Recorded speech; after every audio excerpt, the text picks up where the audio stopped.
In my program, I bring the studio to the street and interact with everyday Nigerians, taking their worries, their concerns, their questions directly to the ears of their leaders. Senate President Bukola Saraki, Distinguished Senator Rabiu Musa Kwankwaso, His Excellency Nyesom Wike, Governor Okezie Victor Ikpeazu, the Executive Governor of Benue State, Samuel Ortom. We interrogate the policies and objectives of key stakeholders in the political and development sector to ensure that the impact trickles down to the poorest of the poor in our society. These people in the house, most of them, their brain don't work. But do you agree that there were accusations that you made during the campaign that were not necessarily founded? Me? Yes. So what do they call the incident of October 2006? No impeachment. They call it rascality. Rascality. My goal is to dig deep and find the truth, then give meaning, understanding, and solution to it. Hello everyone and welcome to today's episode of the Osasu Show. On today's program, we take a look at the manifesto of the Social Democratic Party, the SDP. It's promised to take over power in 2019 from the APC, as well as its mission and vision for Nigerians. After that, we'll take a look at the Osasu Show Foundation Gala, which happened on August 25th, which is last Saturday. Don't go anywhere, and we'll be right back on the Osasu Show.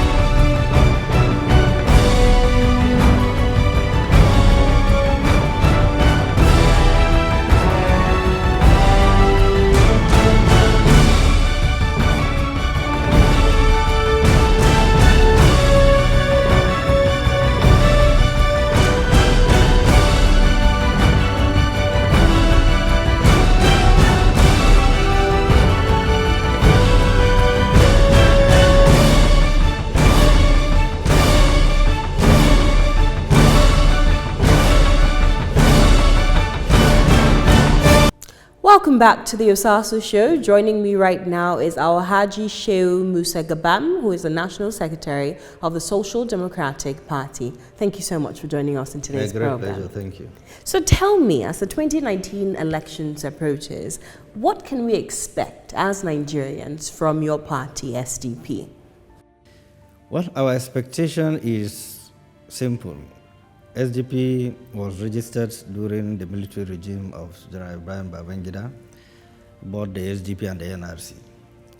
And SDP created a sense of national unity, national purpose, and a sense of building a viral nation, whereby our then late presidential candidate, Chief M.K. Abiola, and Babagana Kingibe were all of the same religion. Nigerians didn't factor in religious consideration, ethnic or regional consideration, because the party developed a capacity, a blueprint, a great idea and manifesto to move the country forward democratically. And based on those visions, based on those ideas and manifestos, Nigeria voted for SDP. Until today, that election was adjudged to be the best, the free and the fairest in the history of Nigeria. So our expectation is that we will have a government one day that will replicate this transparency, this sincerity of purpose, this commitment to a democratic process, the sanctity of electoral process, the enhancement of the dignity of a voter, and respect of the franchise of anybody who queue to vote somebody of his own choice. And that is what we are pursuing, and that is part of also more solidly what we believe in an SDP, that we will have 2019 election within these parameters of transparency, sincerity of purpose, commitment to the nationhood, and of course electing somebody who understands the topography of our political environment to leave this country beyond where we are today, where parochial issues, agitations, and so on and so forth have taken over the political space. And that brings me to my next question. What do you reckon are the major issues Nigerians are facing? What does the SDP understand it's worrisome to the minds of everyday Nigerians? Well, democratically and also by extension, the position of the electorate and people who have PVC cards, The expectation is quite disturbing. I was just coming from by-election, and what we see is quite frightening, borrowing from what happened in Ekiti State and other by-elections that took place in Nigeria, where the electoral process has been turned into a profit-sharing and racketeering outfits, where every average PVC card-carrying member is being negotiated upon. Rather, his conscience is not working, his morality is not working, his sense of belonging as a Nigerian who would vote someone for 4 years is no longer being recognized. People are being seduced into accepting financial issues to vote not according to their conscience. And I think this is threatening the system, threatening our fundamental pillars of democracy in which we have strived so hard to develop that culture of participation. So that is very, very important, that the electoral body must do everything humanly possible to respect the sanctity of that process. Number two, the security agencies or the security officers of our country must, one, understand a simple fact that they are Nigerians. Their fundamental commitment is to the nationhood, strengthening the fundamental pillars of democracy in which they will be a beneficiary of it.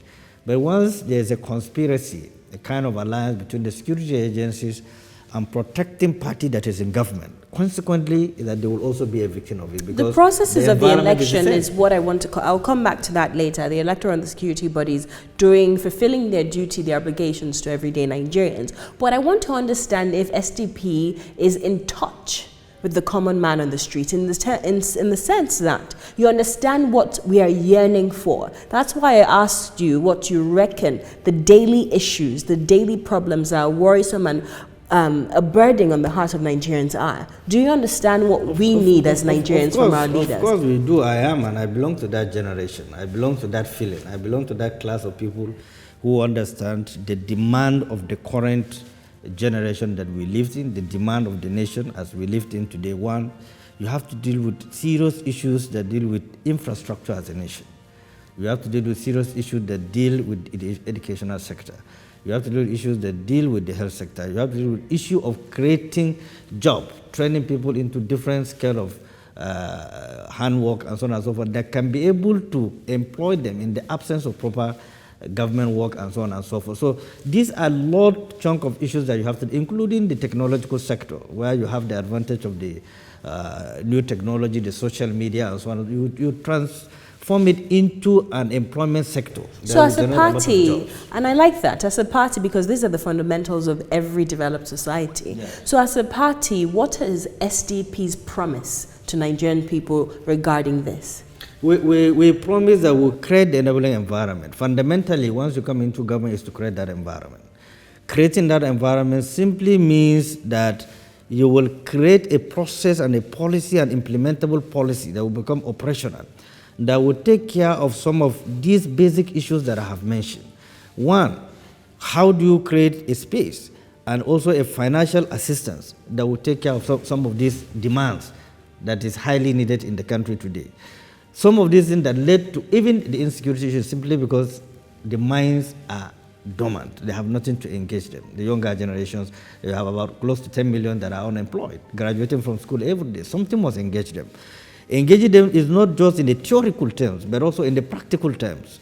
If you take, for instance, the policy of agriculture alone as a substitution to oil sector, if every state is to compete within the agricultural various kind of things we have on ground.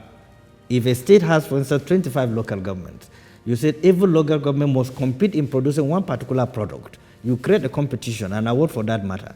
You see that you create a lot of jobs opportunity per state. This sounds to me like restructuring. No, it's part of restructuring. Okay. Well, economic restructuring. So is SDP for restructuring? We are completely for restructuring. We are completely for state police, because there are modern challenges that a nation must find themselves into. There's no any way out of it. A population of Nigeria from independence that has about 23 to 25 million, given the population of today of almost 200 million, how do you deal with this modern challenge if you do not restructure?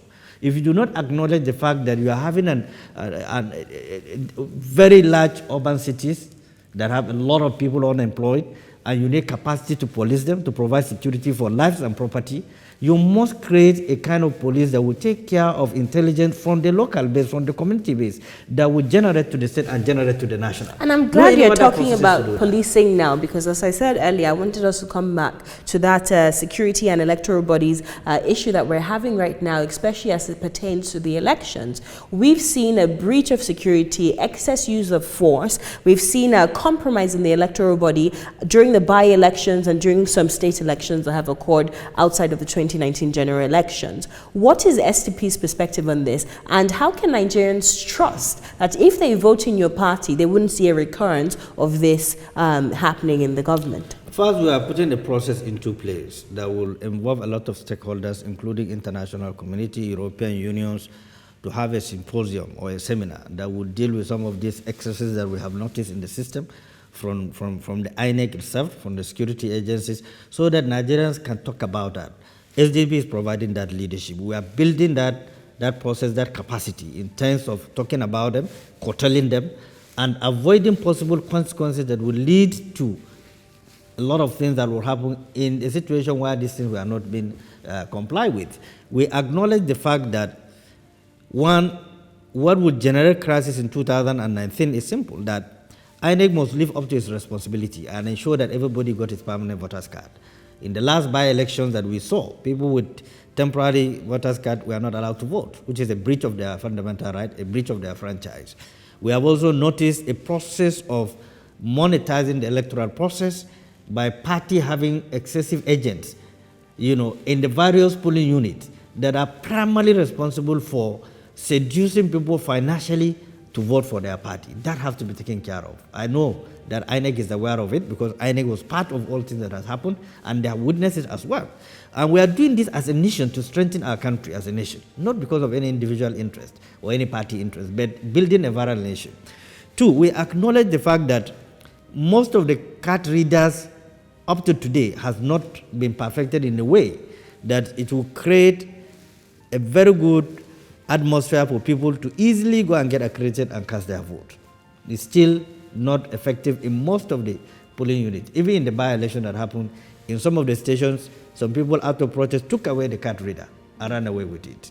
So INEC must live up to expectation, must make sure that they have built a machinery or a system or a technology that once you register, they should be able to produce your permanent voter's card. Since they are denying people using the temporary card, if you go and queue and register right now to get your permanent card, it will take 3, 4, 5 months. And even at the process of collection, chaotic situations usually happen. And even to an extent, in most of the places, you see tear gas being used on people who have queued to perform their civil responsibility. So these are cogent issues that a government that is committed in creating history to conduct free and fair election must look into most prominently, more than any other thing else. The environment must be classically conducive, must be free of any distractions. People must be allowed to concentrate on why they are there, why they left everything they are doing, to make sure they respect what is right, and they do a process that will enhance the dignity of the system and then the loyalty to every process that went through process of election. I see. There are 91 political parties registered now. That is quite a large sum of political parties in existence. SDP is not one of the 2 major political parties. How do you intend to win elections, and do you, I should ask, intend to win the presidential elections that come 2019? Or are you looking for more of a governorship and senatorial and House of Rep and House of Assembly seats rather than the big one? No. If you look at how SDP was repackaged, we are positioned for presidency. If you come to our secretariat, you find out we have the best secretariat, we have the best brains, best organized people to run for election. If we win election today, we are ready to hit the road. We are ready to start working for this country, to transform this country. So we are in for business of politics and governance. We are not out for a joke. Number 2, we acknowledge the fact that there are too many political parties in place, but that is the beauty of democracy. And of course, INEC have to do that once you comply with what the law have says. Now, it's left for the INEC to also have some measures of disciplinary that would lead to decongesting the ballot papers by ensuring that any party that have no offices, according to the Electoral Act itself, in two-thirds state of the Federation that are functional, should not be in the ballot paper, and so on and so forth. There must be a process to scrutinize some of these parties. But what differentiates SDP from the 91 others? So many. We, like I've said, we have offices all over the country. We have run for elections. We have won some, we have lost some. And we still have some members in the State Assembly. We have in the House of Reps. And we are also targeting presidency. We have so far people who have declared to run for presidency under SDP. Okay, and before we go, I want to follow up on that last one. There's a rumor out there that if you were former DG of Atiku Abubakar's campaign, and there's a rumor out there that if he doesn't get the presidential ticket in PDP, he'll decamp to the SDP and you guys will give it to him. Is there any truth to that? I wasn't the DG, I was the Deputy Director General of his presidential campaign. And of course, he has cross-carpeted parties before. He has now cross-carpeted from APC to PDP. It's left for the PDP to decide if they give him the ticket. If they don't give him the ticket, I'm sure if you see the timetables of the various parties' programs and conventions of the party, virtually it's either 48 hours difference. So I don't know how a politician would cross-carpeted and have a ticket. Your presidential primaries are on what day? You mean right now? Yes. Is on the 5th of September. October. Of October, exactly. And the PDP is mid-September. So there's still time. No, it cannot be. It's true. Look at their convention date. Look at the convention date. No, their primaries is mid-September. I believe it's September 19th. Well, the convention was what produced the primary candidates, a presidential candidate. So are you saying it's too short of a time? Are you saying this is impossible? Absolutely too short, except if a party has no any candidate running, is waiting for someone to leave a political party and to be adopted into that party as a president. So are you categorically saying on today's program that it's not possible for Atiku Abubakar to gain the presidential candidate? I'm not telling you get the presidential. I'm telling you the chances, given the timetable drawn by INEC. So it is a possibility. Listen to me. According to the timetable drawn by INEC, and every party queue into INEC timetable to draw their own program, I don't see how the time will be. Unless and until every party, you are saying that PDP should take away all presidential aspirants, keep them on mood until Atiku either wins or loses, and then he will come to SDP and will be given a candidate, which is not possible. We are a political party. We have already presidential aspirants who have bought expression form, want to run for presidency. So there is no way the party can wait for any candidate, not just Atiku, any candidate. All right, then. That's a fine place to leave it. Thank you so much for your time. Pleasure. Thank you. We'll take a break right now. When we return, we will bring you some highlights of the Osasu Foundation Gala that occurred on Saturday, August 25th. Don't go anywhere, and we'll be right back on the Osasu Show. In my program, I bring the studio to the street and interact with everyday Nigerians, taking their worries, their concerns, their questions directly to the ears of their leaders. Senate President Bukola Saraki, Distinguished Senator Rabiu Musa Kwankwaso, His Excellency Nyesom Wike, Governor Okezie Victor Ikpeazu, the Executive Governor of Benue State, Samuel Orta. We interrogate the policies and objectives of key stakeholders in the political and development sector to ensure that the impact trickles down to the poorest of the poor in our society. These people in the house, most of them, their brain don't work. But do you agree that there were accusations that you made during the campaign that were not necessarily founded? Me? Yes. So what do they call the incident of October 2006? No impeachment. They call it rascality. Rascality. My goal is to dig deep and find the truth, then give meaning, understanding, and solution to it.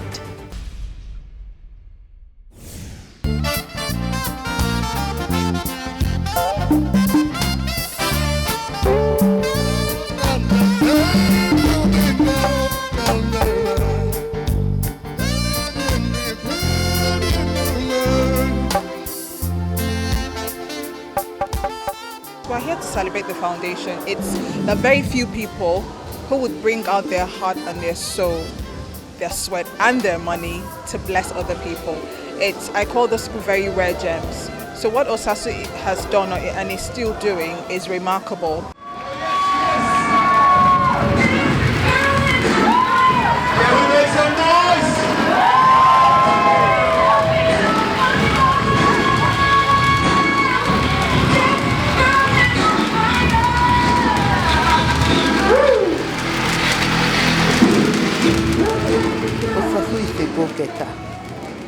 love her.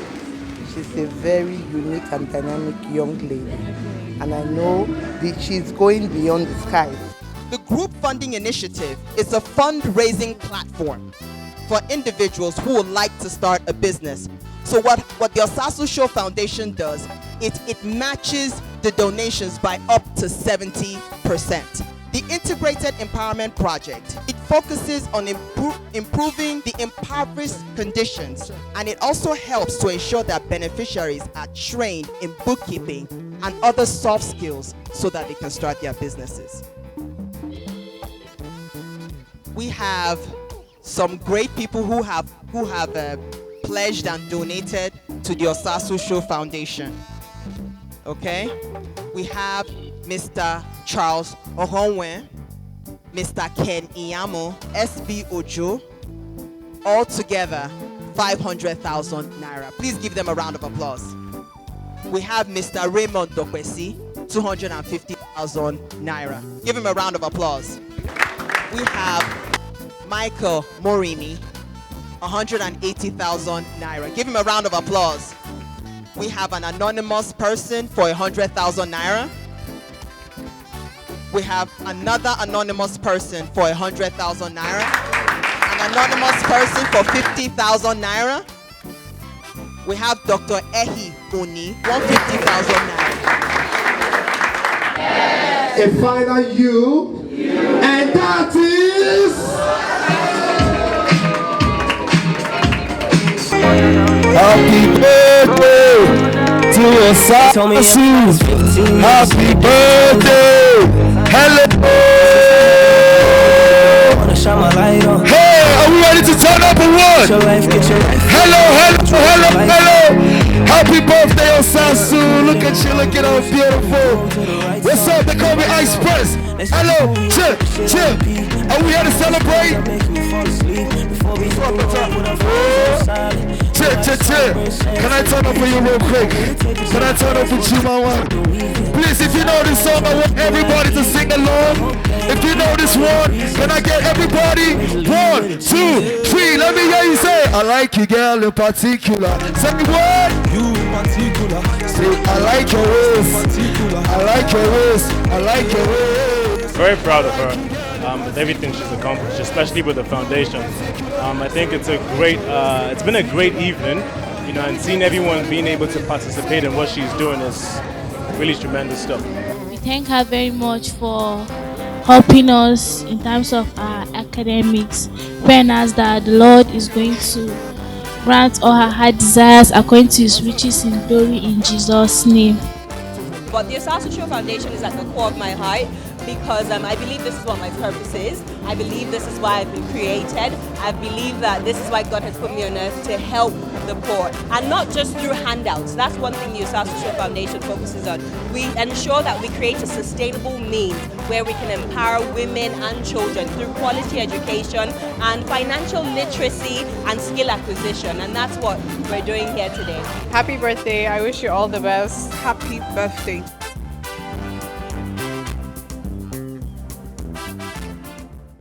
That's it for the program. If you want to find out how you can also be a benefactor and send some children to school, empower some women, you can visit our website, theosasusshowfoundation.org. Our account details are also on the screen, and we can give you feedback of how you can support more children to school, especially in this coming semester. You can watch extended clips from this interview on our website, tostvnetwork.com. Also download our app on the Play Store, TOS TV Network. The app is also coming to you on iOS very soon. Don't forget to follow us on social media at The Osasu Show, at TOS TV Network, at Osasu Igbenedion, at The Osasu Show Foundation, on Instagram, Facebook, and Twitter. I'll see you same time, same place next week. And until then, take very good care of yourself. God bless you.